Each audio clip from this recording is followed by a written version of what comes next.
Kisah Nabi Muhammad Sallallahu Alaihi Wasallam, pengepungan terhadap Bani Nadhir. Pada bulan Safar tahun 4 Hijriah, terjadilah dua peristiwa memilukan yang menimpa umat Islam pada masa itu, yakni tragedi pembantaian Ar-Raji dan Bi'r Ma'unah. Dari kedua peristiwa yang terjadinya hampir bersamaan itu, para utusan Rasulullah yang bertugas untuk berdakwah mensyiarkan Islam gugur sebagai syuhada. Adapun salah seorang yang berhasil selamat dari tragedi Bi'r Ma'unah, yaitu Ammar bin Umayyah, melakukan balas dendam terhadap dua orang Bani Amir yang ia temui di perjalanan pulangnya.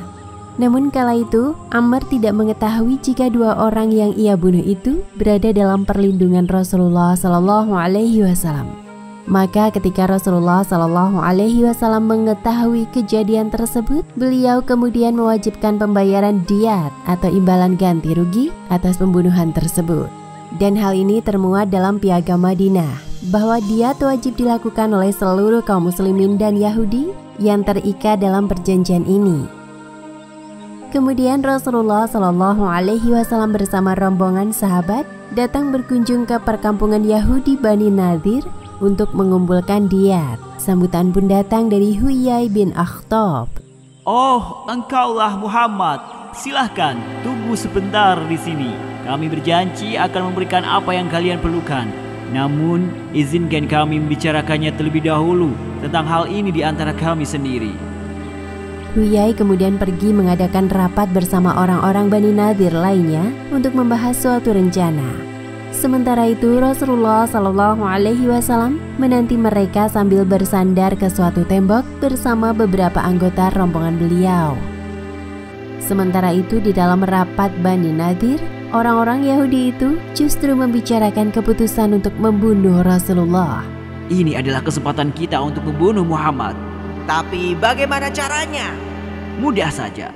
Bukankah kalian lihat saat ini mereka sedang bersandar di tembok? Selagi mereka seperti itu, kita gulingkan saja batu yang besar dari atas mereka. Dan ketika batu itu jatuh, maka mereka semua pasti tidak akan selamat. Ketika orang-orang Yahudi Bani Nadhir tengah mempersiapkan batu untuk membunuh Rasulullah Shallallahu Alaihi Wasallam, Allah melindungi beliau sehingga Nabi kemudian berdiri dan meninggalkan tempat di mana mereka bersandar sebelum niat busuk itu terjadi. Tanpa diketahui oleh para sahabat tentang rencana keji Bani Nadhir, mereka kemudian mengikuti Rasulullah yang terus berjalan hingga kembali ke Madinah. Atas kejadian tersebut, Rasulullah mengambil tindakan tegas terhadap para pengkhianat itu. Apalagi ini bukanlah pengkhianatan pertama yang dilakukan oleh Bani Nadhir. Sebelumnya mereka juga telah membuka rahasia kaum muslimin kepada musyrik Quraisy. Padahal mereka telah sepakat dengan perjanjian Piagam Madinah untuk tidak bekerja sama dengan musuh. Kemudian Rasulullah Shallallahu Alaihi Wasallam mengutus Muhammad bin Maslamah untuk menyampaikan keputusan, yakni mengusir orang-orang Yahudi Bani Nadhir dari Madinah. Berdasarkan atas tindakan pengkhianatan dan rencana pembunuhan yang dilakukan oleh Bani Nadhir terhadap Rasulullah Shallallahu Alaihi Wasallam, sehingga hal tersebut telah melanggar perjanjian Piagam Madinah yang disepakati bersama. Maka Bani Nadhir diharuskan untuk meninggalkan Madinah dalam tempo 10 hari sejak keputusan ini dibacakan. Dan bagi yang enggan atau tidak meninggalkan Madinah, maka akan dijatuhi hukuman mati sebagai pilihan terakhir. Orang-orang Yahudi itu pun mengetahui sepenuhnya konsekuensi dari tindakan yang mereka lakukan, dan mereka pun bersiap mengemas barang-barang untuk meninggalkan Madinah. Namun pemimpin utama kaum munafik Madinah, Abdullah bin Ubay, datang menemui Bani Nadhir untuk menghasut mereka agar tidak meninggalkan Madinah. Sesungguhnya demi Allah, jika kamu diusir dari Madinah, maka kami pun juga akan ikut bersamamu. Dan kami tidak akan patuh kepada siapapun yang menyusahkan kamu. Bahkan kami akan siap membantu kalian dengan 2000 pasukan Yahudi dari Bani Quraidah dan sekutunya. Mendengar dukungan kuat itu, Bani Nadhir pun menjadi percaya diri untuk melawan Rasulullah dan kaum muslimin. Kepercayaan diri itu kemudian disampaikan oleh Huyai bin Akhtab dengan mengirim surat kepada Nabi SAW yang berisikan tantangan serta pernyataan jika mereka tidak akan meninggalkan Madinah. Walau kondisi kaum muslimin saat itu masih belum sepenuhnya pulih dari pertempuran Uhud, namun hal itu tidak mengendurkan tekad Nabi untuk memberikan pelajaran bagi Bani Nadhir, apalagi setelah menerima surat yang menantang itu. Rasulullah SAW bersama pasukan muslimin berangkat ke perkampungan Bani Nadhir dan mengepung mereka tanpa niatan untuk melakukan pertempuran. Namun orang-orang Yahudi yang terlalu percaya diri karena hasutan Abdullah bin Ubay itu kemudian memanah dan melempar batu ke arah pasukan muslimin dari benteng-benteng mereka yang terlindungi oleh perkebunan kurma yang lebat. Untuk itu Rasulullah kemudian memerintahkan kaum muslimin agar menebang pohon dan membakar beberapa pohon kurma yang dijadikan sebagai tempat persembunyian Yahudi. Tindakan ini dilakukan oleh Rasulullah karena saat itu pada situasi darurat untuk menghindari mudzarat yang lebih besar. Akhirnya orang-orang Yahudi itu pun terdesak dan ketakutan mulai menyelimuti jiwa-jiwa mereka. Apalagi bantuan yang dijanjikan Abdullah bin Ubay tidak kunjung datang.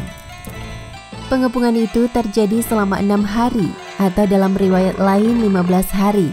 Akhirnya mereka menyerah dan bersedia meninggalkan Madinah dengan syarat hanya membawa apa yang mampu dipikul oleh 1 ekor unta. Setelah Bani Nadhir meninggalkan Madinah, Rasulullah SAW mengambil apa yang tersisa dari harta fa'i mereka, yaitu harta benda musuh yang diperoleh tanpa pertempuran, dan kemudian membagikannya sesuai kebijaksanaan beliau. Diriwayatkan sebelum itu Rasul SAW memerintahkan Sabit bin Qais untuk mengundang seluruh pasukan yang berasal dari kelompok Ansor, baik dari suku Aus maupun Khazraj. Di hadapan mereka, Rasulullah menyampaikan betapa kaum Ansor telah memberikan bantuan yang demikian besar kepada kaum Muhajirin selama ini, bahkan mengutamakan pendatang itu atas diri mereka sendiri. Setelah mengakui jasa-jasa kaum Ansar, Rasulullah SAW mengajukan pilihan buat mereka. Jika kalian mau, saya bersedia membagi fa'i Bani Nadhir ini kepada kalian dan juga kepada para muhajir, dan mereka tetap tinggal di rumah-rumah kalian. Tetapi kalau kalian setuju, harta fa'i ini dibagi khusus buat para muhajir, maka saya akan meminta mereka meninggalkan rumah kalian. Mendengar usul itu, Sa'ad bin Ubadah berkata, "Kami mempersilahkan engkau, wahai Rasul, membaginya khusus muhajir, dan dalam saat yang sama mereka boleh tetap tinggal di rumah kami." Di sini tampak betapa bijaksananya Rasulullah SAW. Walau beliau memiliki wewenang dari Allah untuk membagi harta Bani Nadhir, namun beliau tetap memusyawarahkannya dengan kaum Ansor. Dan dalam musyawarah itu beliau tidak melibatkan kaum muhajir, karena hal yang dibicarakan itu adalah kepentingan muhajir, dan agar kaum Ansor juga bebas mengemukakan pendapat mereka tanpa risih atau canggung di hadapan kaum muhajir. Di sisi lain, jawaban dari tokoh yang mewakili kaum Ansor itu menggambarkan ketulusan dan kedermawanan mereka, meskipun mereka sendiri sebenarnya membutuhkannya juga. Dalam hal ini Allah memuji penduduk Madinah, khususnya bagi kaum Ansor yang terangkum dalam Quran Surah Al-Hasyr ayat 9 sebagai orang-orang mukmin sejati. Demikian kisah pengepungan terhadap Bani Nadhir.